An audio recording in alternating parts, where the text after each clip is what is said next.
আল্লাহর নবী জানায়া দিয়েছেন ইমানদার কারা। ইমানদারদেরকে পরিচয় করায়া দিয়েছেন সাহাবায়ে কেরামদের মাঝে। শোনো, ইমানদার তো তারা যারা নাকি এই কাজগুলো করে তারা হচ্ছে ইমানদার, ঠিক কিনা বলেন? আর যারা এই কাজগুলো করে তারা ইমানদার না। ইমানদার সেজে ইমানদারের ভিতরে ঢুকে ইমানদারদেরকে গুণের মতো কাটতে থাকে, ঠিক কিনা বলেন? মুনাফিকরা ইমানদারদের ভিতরে থাকে, কিন্তু তারা কি না, আমার কথা বুঝেন না আপনারা? যারা মুনাফিক আছে তারা ইমানদারদের ভিতরে থাকে, ইমানদারদের সাথে চলে, কিন্তু তারা কি না, ইমানদার না। এজন্য আল্লাহ পাক রব্বুল আলামিন আমার আপনার নবী কলিজার টুকরা নবীর কাছে জানায়া দিয়েছেন, ও নবীজি আপনি ইমানদার কারা, ইমানদার কারা না, তাদের পরিচয়টুকু আপনি তাদের সামনে তুইলা ধরেন। এবার আল্লাহর নবী কেন এই কথাগুলো বললেন? কেন এই কথাগুলো বললেন? আমাদের সমাজের মধ্যে এমন বহু মানুষ আছে যে মানুষগুলো মসজিদের মধ্যে যখন কোনো অনুষ্ঠান হয় আল্লাহর ঘরে দৌড়ে চলে যায়, কিন্তু মূলত তারা আল্লাহকে ভয় করে, আল্লাহকে ভালোবাসে যায় নাই। মানুষেরা নামাজ না পড়লে পরে, মসজিদে না গেলে পরে মানুষেরা মন্দ বলবে, এজন্যে যায়, ঠিক কিনা বলেন? মানুষেরা মন্দ বলবে এই জন্যে যায়, কিন্তু প্রকৃতপক্ষে তারা মুমিন না।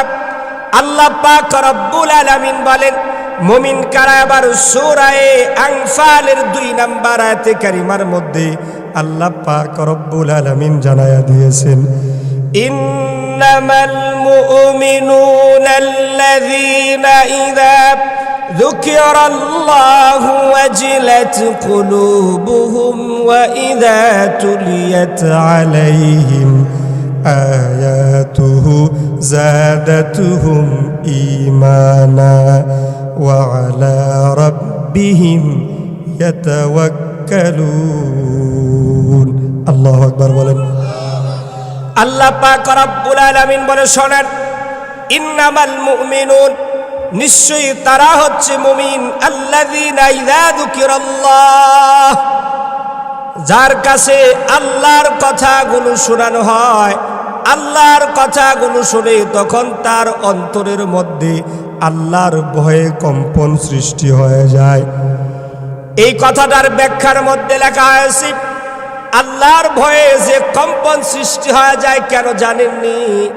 আমি আপনি তো জানি না আমার ঠিকানা কোথায় হবে, না আমার ঠিকানা জান্নাতে, না আমার ঠিকানা জাহান্নাম।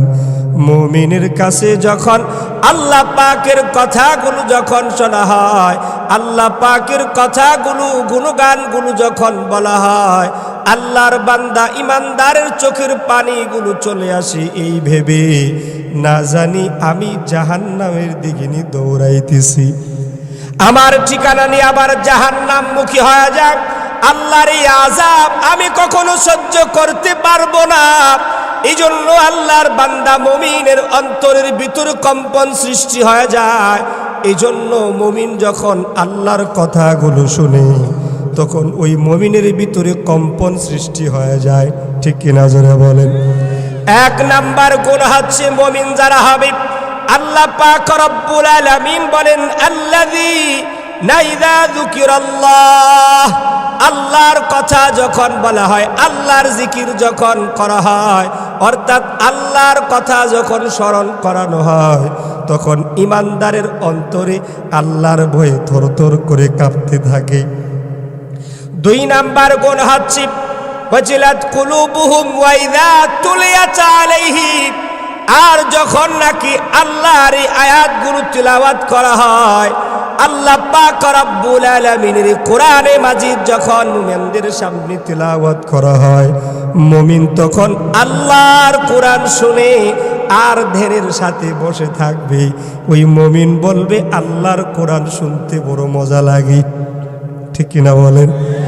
এই মুমিনের ভিতরে এমন একটা জজবা পয়দা হয়ে যাবে, মুমিন বলবে আহারে আমার আল্লাহর কোরআন এত মজা, আমার আল্লাহর কোরআন বুঝিয়া তো মজারে, যেই দিন রোজ কিয়ামতের মাঠে আল্লাহ পাক রব্বুল আলামিন কোরআন থেকে তিলাওয়াত করবে, না জানে কেমন লাগবে, ঠিক কিনা?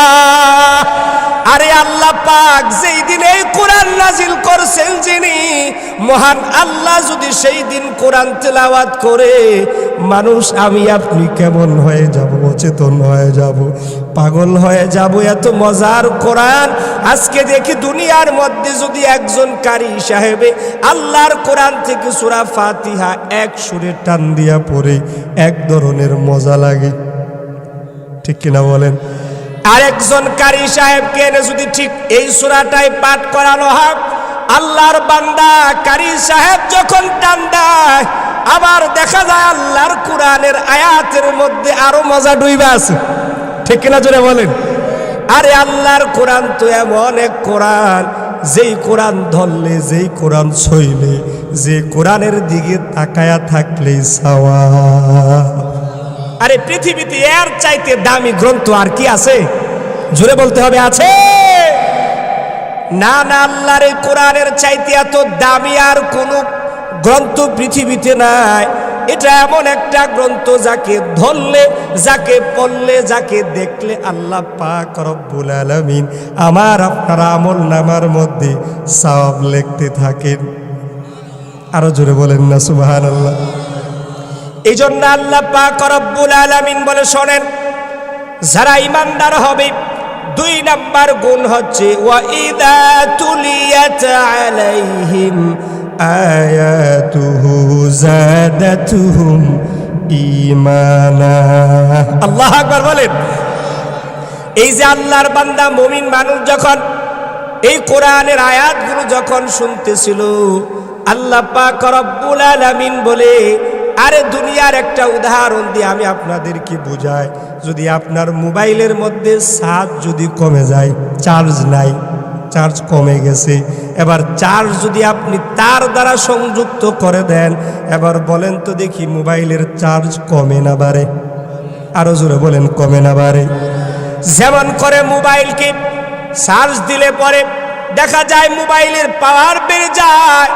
আল্লাহ পাক রব্বুল আলামিন বলেন, ঈমানদার যখন এই কোরআন নামক চার্জ থেকে চার্জ দিবে, আল্লাহ পাক রব্বুল আলামিন বলেন ঈমানদারের ঈমান তেমন করে বেড়ে যায়।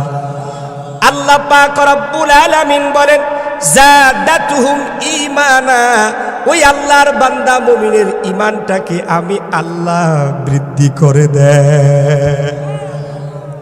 আর মুমিনের 3 নাম্বার গুণ হলো, মুমিন যখন নাকি কোনো কাজ করবে, মুমিন যখন নাকি কোনো কাজ সম্পূর্ণ করে ফেলবে, আবার তাওয়াক্কুল করবে কার উপর?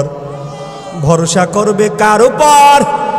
দুনিয়ার কোনো বস্তু কিংবা ব্যক্তির উপর কোনো তাওয়াক্কুল করবে না, ভরসা রাখবে না। এই মুমিন শুধুমাত্র আল্লাহর উপরেই ভরসা করে, ঠিক কিনা? আমার আপনার কৃষক শ্রমিক ভাইরা যারা আছে, শ্রমিক ভাইরা যারা আছে, কৃষক ভাইরা যারা আছে, ইমানদার যারা আছে, ফজরের সময় উঠে মসজিদে নামাজ আদায় করে ছোট্ট ছোট্ট কয়েকটা কোরআনুল কারীমের আয়াত কিংবা সূরা তিলাওয়াত করে যারা বের হয়ে জমিনের মধ্যে ফসল ফলানোর জন্য বের হয়ে যায়, আল্লাহর বান্দা কৃষক যখন নাকি জমিনের মধ্যে কোনো কিছু চাষ করার জন্য যায়, আল্লাহর বান্দাটা জমিনের মধ্যে যদি কোনো বীজ যদি বপন করে আসে, আল্লাহর বান্দাটা দুনিয়ার কোনো মানুষের নাম নিয়ে এই বীজটাকে জমিনের মধ্যে গেঁথে আসে না। ওই সময় একমাত্র কার কথা বলে দুনিয়াতে রাইখা আসে? বলেন, আরো জোরে বলেন, কার নামে? আর যখন নাকি জমিন থেকে ফসলগুলো উৎপাদন হয়, ওই উৎপাদনকৃত ফসল কে দিয়েছে? মুমিন কে বলে? মুমিন তখন বলবে দুনিয়ার কেউ দেয় নাই, এই জমিনের মধ্যে যিনি ফসল দিয়েছেন তিনি হলেন আমার আল্লাহ, ঠিক কিনা? এজন্য মুমিনেরা বলে ওয়া আলা রাব্বিহিম ইয়াতাওয়াক্কালুন। মুমিনেরা বলে যে তাওয়াক্কুল করলাম আমি, ভরসা করলাম আমি একমাত্র আল্লাহর উপর, দুনিয়ার কোনো মানুষের উপর আমি ভরসা করলাম না। আর যে কথা বলতেছিলাম, মুমিন ছাড়া যারা গায়রে মুমিন আছে, যারা মুনাফিক আছে, তারা দেখবেন তো দুনিয়ার মানুষকে দেখানোর জন্য বুঝানোর জন্য দেখা যায় মাঝে মাঝে আমাদের মসজিদগুলো কানায় কানায় ভরে যায়। কিন্তু মানুষের যখন অনুষ্ঠানের সময়সূচি যখন শেষ হয়ে যায়, বলেন তো দেখি মসজিদে আর লোক পাওয়া যায়? বলেন না, পাওয়া যায়? পাওয়া যায় না।